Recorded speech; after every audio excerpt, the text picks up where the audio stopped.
राष्ट्रीय महामार्ग प्राधिकरणाला नाशिक मुंबई महामार्गाच्या दुरवस्थेबाबत ठाकरे गटाकडून निवेदन देण्यात आले होते. तसेच रस्ता दुरुस्तीसाठी अल्टिमेटम देखील देण्यात आला होता.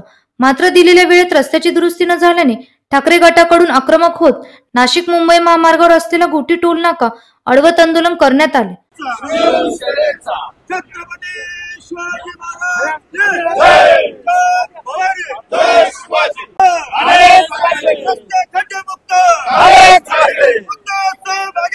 हम तुम्हारे साथ हैं, हम तुम्हारे साथ हैं,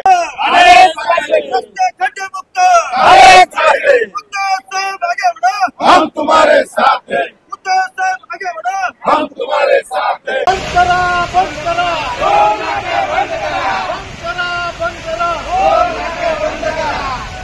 जोपर्यंत लेखी आश्वासन दिले जात नाही तोपर्यंत तसेच आंदोलन चालू राहील असा इशारा यावेळी ठाकरे गटाकडून देण्यात आला. यावेळी शिवसेना उद्धव ठाकरे गटाचे पदाधिकारी कार्यकर्ते मोठ्या संख्येने उपस्थित होते.